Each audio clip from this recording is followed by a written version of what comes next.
Hey, what's going on, guys? So Sezzle just reported Q1 earnings, and we're going to go through those here. I originally bought this position after the Heisenberg short report, or Hindenburg, I forget, whatever, something. I think it was Hindenburg short report. And Sezzle been on my radar for a while, but I had been waiting for it to become cheap. It became cheap after that short report. I put out Rebuttal, which I'll link down in the comments, about why I thought the short report was BS. And I think these results continue to disprove that. So yeah, let's just go in and get into it. 123% year-over-year revenue growth and 350% year-over-year net income growth. Now, what's interesting is part of the reason their net income, even though the revenue is only $6 million up from the previous quarter, but they're up $10 million in income. And they said on their earnings call that they had over-provisioned for credit loss in Q4. So they basically over-provisioned. They realized some of that here. And their provisions for credit loss actually in Q1 were less, I think, because of that. So they had probably a little bit of nice earnings bump there. But what's also interesting about that is in Q4, a lot of people thought they had gotten a lot of growth by basically writing a lot of bad debt. And given that they'd over-provisioned, we know that's basically not the case. So what I find interesting here is, insane growth, 120% year-over-year revenue, 350% year-over-year in incomes. What's interesting is if we actually go look at their guidance, and what I find interesting about their guidance is they're guiding for 6% year-over-year in revenue growth. They updated it, and they're guiding for $120 million in earnings. So what I find interesting about this is if they did $36 million in earnings, right? If you carry that forward for the next 4 quarters, right?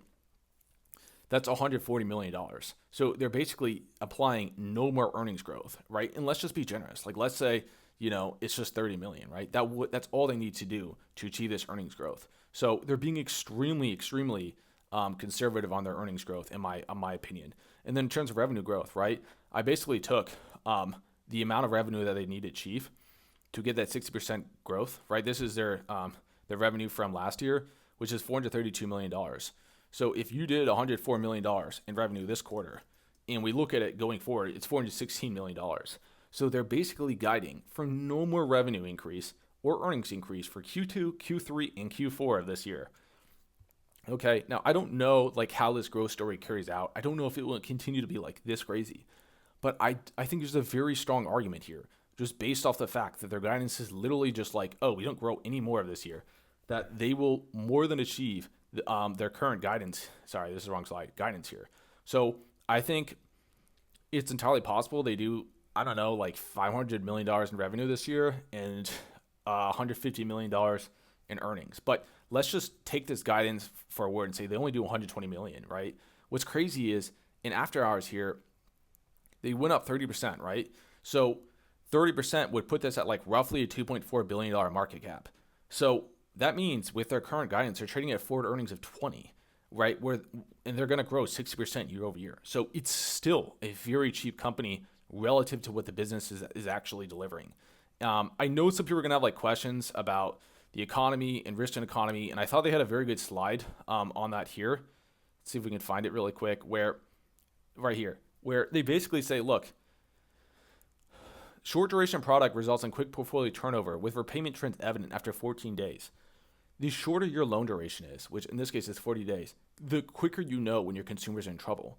So what will likely happen with a business like Sezzle is if you have a slowdown in the economy or you have a recession, it's actually unlikely that they have a huge earnings loss, and more like they see a massive slowdown in revenue in a less profitable year. But it's unlikely that they have a massive loss because of the duration of their loans. So from that perspective, it's actually pretty safe. No one really asked about tariffs, but it's hard to even give guidance on tariffs, so I don't think it's that helpful. I think we can all assume that if these tariffs with China stay in place, it'll be bad, and it'll be bad for every business. And if they don't stay in place, it'll be good, and it'll be good for businesses like Sezzle. So in general, very strong quarter, very strong loan performance, amazing growth. And as always, Sezzle is sandbagging their guidance, no likelihood. They're sandbagging, I think, in my opinion, pretty hard. So we'll see how all this ultimately plays out, but I thought that was pretty interesting. Now, I know people are going to kind of ask, is there any concerns? And this is one thing I think we should keep an eye on is this active consumers. They had basically no growth from last quarter to this quarter. Now, they might have more growth into Q2, Q3, and Q4 because you're kind of lapping the holiday season and stuff like that. I don't know. But I do think I would like to see active consumers grow a little bit more quickly, and I would like to see them kind of focus on how they can do that. But otherwise, the rest of their metrics generally are like very strong, and they all continue to just go up and go green. So I think it's an interesting business and something that I have a share in. So I guess I'll look at my portfolio now, and we'll talk about my Sezzle position here very quickly. So you can see my average price is $41. It's now the second largest position in my portfolio. And then after hours here, I guess I'm up 68% now, which is pretty cool. I'm going to be holding on to Sezzle. Originally, I was going to sell this when it achieved what I thought was fair value, which would have been like basically $60 a share. But my fair value didn't account for 100% or 120% year-over-year growth. So I think it's still cheap. I still think you personally, not financial advice, you could buy and do well here. I still would be willing to add to my position here. I don't have any money right now because I spent it all in the early April dip.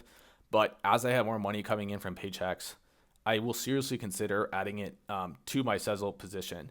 The only thing I'm like not sure of is it's, a huge portion of my portfolio as is. So I don't know. It's like one of those situations where like on the one hand, it's really cheap. On the other hand, like, does it need to be bigger? I don't know. So we'll see. But yeah, that's my update for Q1. And yeah, any questions, drop me in the comments and I'll do my best to answer. So hope everyone enjoyed. Quick thing, guys. Just adding quickly at the end of the video here. I did listen to an earnings call, and there's two interesting things that I thought they said is they will introduce pay in 5. So pay in 4, you pay 25% up, and then you pay another 25% every 2 weeks. So now you pay 20% up front, and then you'll pay it over the duration of, 8 weeks. So they said consumers want it. Will be interesting to see that roll out and see how that does. And I think it's continuing to distinguish themselves because they offer a lot of flexibility. So it'll be interesting to see how that goes and how that works out and what they do with the business there. They're also going to introduce auto couponing. So they will just apply coupons for you, which I think is like pretty brilliant as a business model. And there's companies like the most downloaded app in finance. Last time I checked, it's probably not the case anymore. It was like Capital One's like auto couponing app as well. So it'd be very interesting to see how Sezzle does here and see where they go with the business. Outside of that, there was nothing really crazy interesting in terms of questions or anything I think worth mentioning.